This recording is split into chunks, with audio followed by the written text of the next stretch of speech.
Welcome to the AI Chat podcast. I'm your host, Jaden Schaefer. Today on the podcast, we have the pleasure of being joined by Praveen Kolli, who is a staff machine learning engineer at DoorDash, specializes in developing deep learning models for improved ad recommendations and enhanced user experience. Formerly, he was a technical lead at Pinterest, contributing to cutting-edge models for personalized ad recommendations. He holds a PhD in mathematics from Carnegie Mellon University, a master's in mathematics of finance from Columbia University, and a bachelor's in electrical engineering from IT Kharagpur.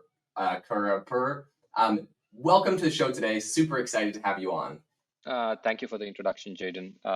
It's a pleasure to be here with you today. Like I mentioned, super excited. I saw you at the AI4 conference earlier this summer in Las Vegas. You've been working on some really incredible stuff, so I've been wanting to get you on ever since.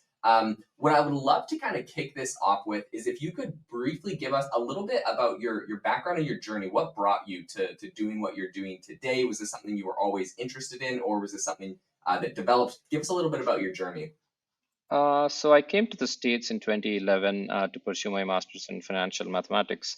I studied a lot of probability, stochastic processes back then, and then I really liked what I was studying, and then I decided to pursue a PhD in the same area, probability theory. And then when I was pursuing my PhD, I really like the field of statistics and machine learning, and in Have you ever wanted to start your own podcast? I record and publish podcasts on a platform called Spotify for Podcasters, and I absolutely love it. Essentially, you can upload from your phone or computer, and it distributes to every platform that plays podcasts. They support video podcasts, and you can make money on the platform with ads or even podcast subscriptions, something that has made my life so much easier as a podcaster. So if you're interested, I highly recommend you give it a try. You can download the Spotify for Podcast app, or go to spotify.com/podcasters to get started on your podcast today. some sense, probability is the foundational pillar on which statistics and machine learning rests. So I was excited about all the technological advancements that were happening in the technological world, and I decided to transition into the tech space during my PhD. Super cool. So, you're working on some really incredible stuff right now. Something I'd love to ask you a little bit about is, how do you approach developing deep learning models for ad recommendations, for example? So let me take a step back. There are different modules within the ads funnel. There is the ads targeting, there is the ads retrieval, there is the ads ranking, there is the ads auction, there is marketplace auction, so on and so forth.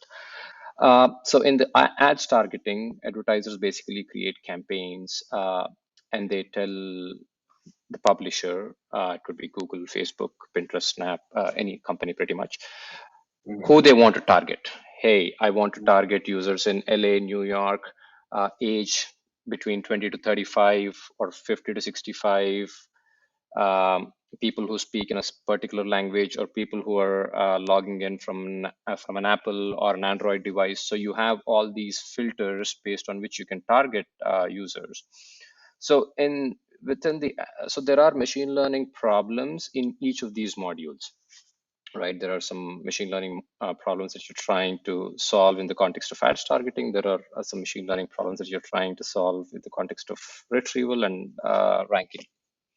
So in the context of targeting, it's common to do what is known as keyword targeting or set-based targeting. For example, if you're an advertiser, you say, hey, these are the users that I have. I'm going to give you their email IDs.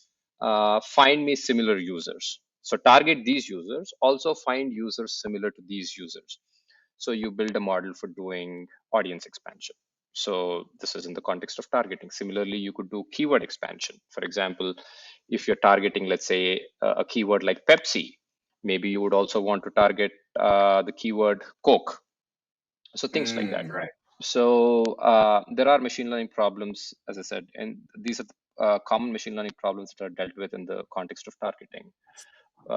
And then in the context of retrieval, Now, if you have a big repository, let's say you have 500 million ads in your repository, every time the user comes to your platform, you want to show relevant ads to the user. So what it essentially means is for every user ad pair, you want to predict the likelihood that the user is going to engage with this ad. Now, if you have 500 million ads in your repository, for every user, computing the likelihood of engagement with each of these 500 million ads is not feasible, right? So you have mechanisms to trim down the number of candidates that you want to score, right? So targeting is one of the filters that you apply to trim down the candidates. Say I'm gonna only look at, as I said, right? Advertisers provide some specs, targeting specs, location, age, gender, language, device, so on and so forth. With that, you can trim down certain number of candidates. And then in the retrieval stage, you do further trimming using lightweight ranking. There are other techniques such as embedding based retrieval that people normally use to trim down candidates.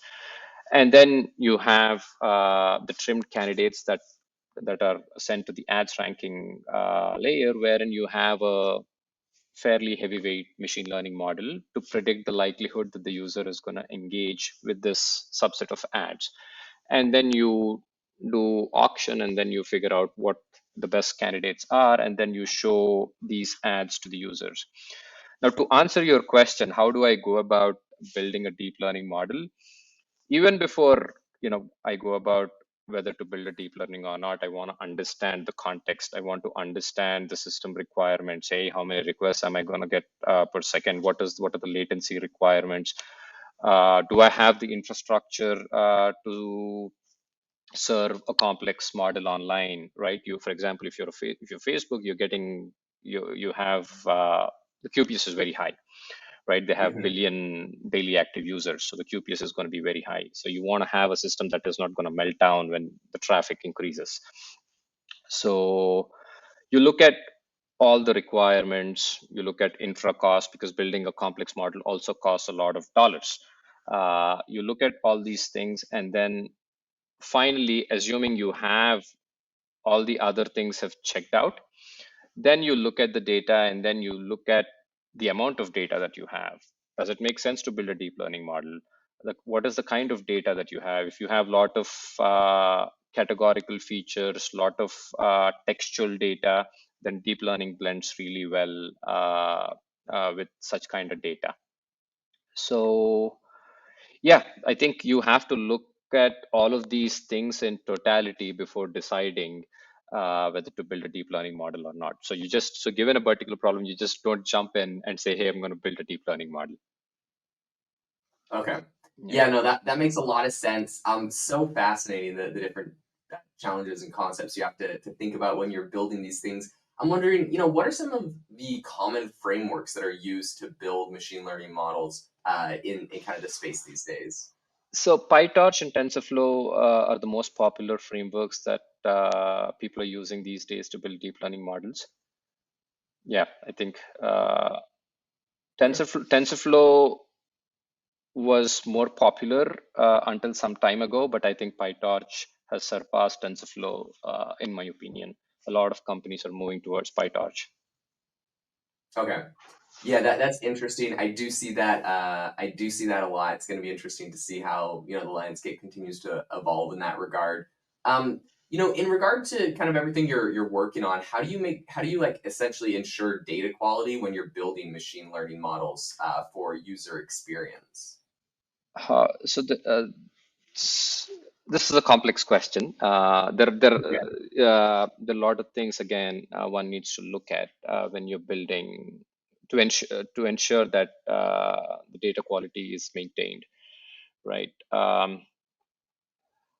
So one, you have ETL pipelines that are basically generating features for your downstream machine learning or deep learning models. So you have to set up all kinds of alerts. Oh, if the ETL job failed, then you want to set up an alert. Or for a particular feature, if the feature distribution has changed significantly, so you can do that by monitoring the 50th percentile, 90th percentile, 99th percentile, or mean, standard deviation, so on and so forth. You have to monitor the change in distribution. If the distribution has changed significantly over time, you want to set up alerts. You want to set up alerts at the level of, hey, what are the number of null values that you're seeing for this particular feature? So these are some things that you need to do to make sure that you're maintaining data quality. Yeah, I think that's I think the bare minimum thing that one should do to make sure data quality is maintained. Yeah, no, I think that's fairly important. So something I'd love to ask you about, what are some of the common pitfalls in data strategy that can lead to ineffective machine learning models? Maybe these are mistakes that people are currently making today. They don't know they're doing. Tell us a little bit about some of the common pitfalls. So logging, how you're logging the data to build your models, I think that is extremely important. Especially, it is important to log features when you're serving, to minimize what is known as the training serving discrepancy, right? So for example, if you log a training instance, training example, and then let's say you do not log all the features, and then you are relying on offline pipelines to do backfilling, so on and so forth, for generating features. Depending on how careful you are, if you're not very careful, it's possible that the model that you're building, there is bias that is introduced because of this, and then it could have potential implications on the performance of the model when you're actually serving it online. That's one thing. In the context of ads, attribution is extremely important. When I say, what I mean by attribution is, let's say you go to Facebook, you look at an ad. Let's say you look at an ad from Macy's. You click on it, but then you don't do anything. But then a week later, you go to Macy's.com and then you make a purchase, right? So the conversion label that you actually made the purchase, Facebook is going to get it a week later, but then they will append that label to the ad that you saw a week ago. So this is called as attribution. So in the context of conversion ads, using attribution windows of 1, 7, 30 is fairly common. Do you have the right attribution windows set up to build your models? That's one thing that is important. There could be other examples. For example, another concrete example that I can give you is, let's say in the context of Apple iOS 14 changes that were rolled out a few years ago, where Apple essentially said you need to get explicit consent from the user to access the user's offsite activity. Now, let's say you have a model trained prior to iOS 14 rollout. So this has, you're accessing both opt-in as well as opt-out users' offsite activity. Now, let's say post iOS 14 rollout, so let's say a significant chunk of the users have said, hey, don't track my activity on third-party websites, but you are still continuing to use the same model that has offsite features baked into it. Now, when you're serving these model which has offsite features baked into it, but now in the context of all the changes that were introduced, now all these features are going to be null because you can't use them. So you're going to I'm just going to use a null value or as a default value. And then that would lead to a significant drop in performance, right? So these are a few things that can go wrong. Okay. Yeah, that makes a lot of sense. And it's so interesting because obviously the technology landscape is changing, and the iOS update and others can come down the pipe and really kind of can change or break stuff. So you really have to be on top of what's happening to understand how everything is impacting you. How do you decide on the right tech stack for data operations in a machine learning project typically? So that's a good question. It depends on the scale of the company. I think with big tech, big tech has its own tech stack, right? But if you're a small companies also use a lot of enterprise software, or they could just use, let's say, GCP, Hmm. Amazon AWS.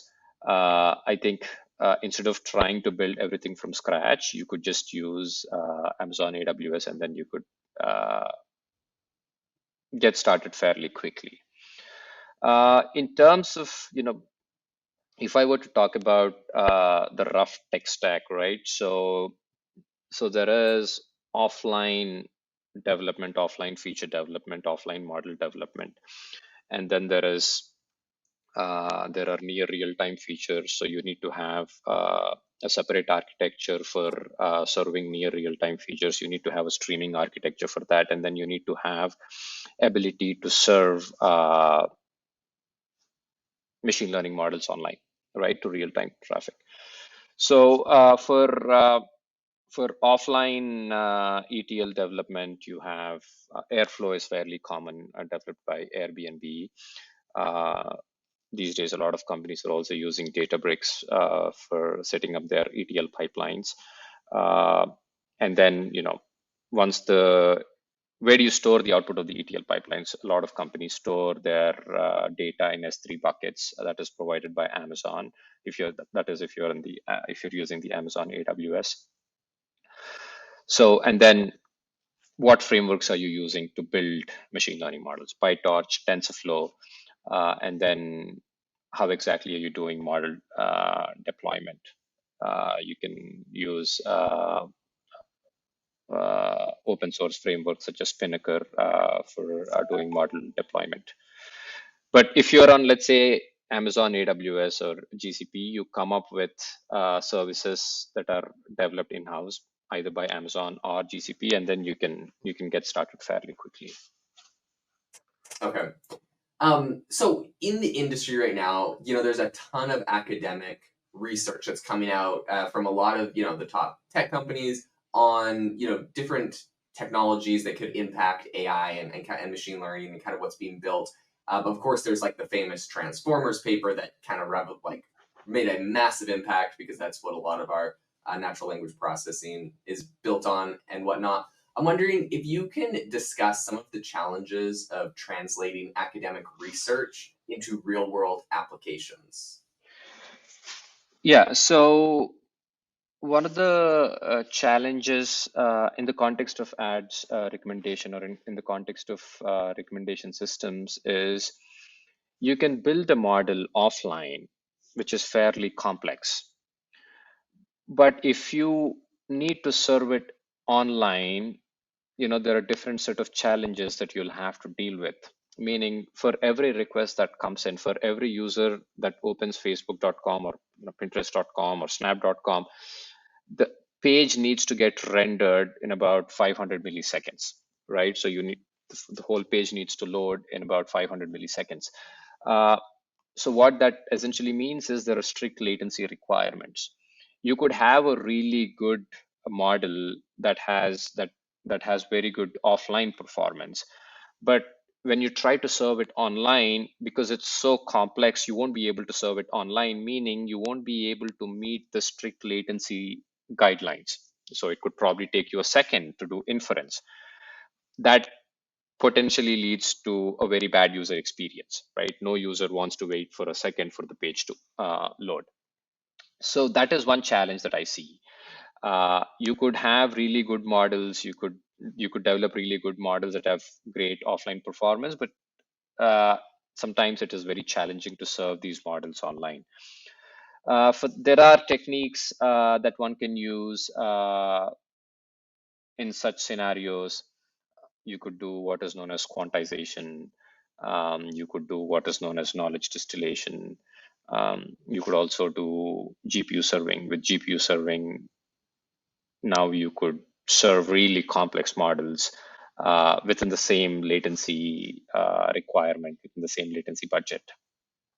So, yeah, I think TLDR is sometimes you can develop really good models, but you may not necessarily be able to serve them online. Gotcha. Okay. Yeah, that makes a lot of sense. And I'm sure, yeah, it's just one of those challenges that comes. One thing I would love to ask you about is, what skills do you think are essential for someone aspiring to specialize in machine learning for ad recommendations? So, someone who's aspiring to start in this area, I think, having a solid math background, everyone should have a good background in basic calculus, probability, basic statistics, linear algebra, and then these days there is so much material over the web. There are a lot of good machine learning courses that are offered by a slew of universities, and all of these videos are available on YouTube as well. Uh, there are good courses offered by Stanford, good courses offered by CMU, MIT likewise. Uh, so having a good background in basic machine learning fundamentals, deep learning fundamentals, I think is a prerequisite. Uh, in addition to that, there are also good podcasts, right? In this space, you run one, and then there are also a lot of good blogs, engineering blogs that are maintained by companies themselves.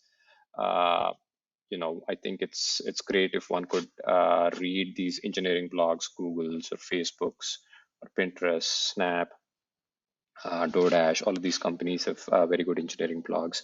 So one could read these engineering blogs and then stay current on what is going on in the industry.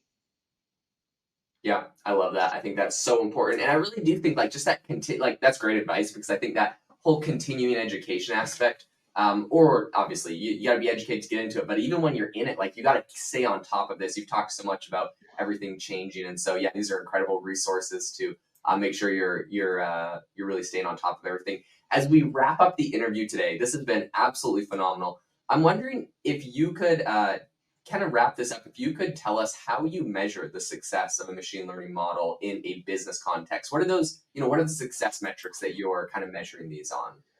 So in the context of ads, there are different metrics that you look at, right? So there are, in the space of ads, there are three players.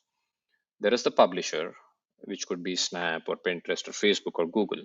There is the consumer or the user, and then there is the advertiser. So you want to make sure the advertiser is happy, you want to make sure that the user is happy, and then you also want to make sure that the platform is generating enough revenue for it to sustain, right?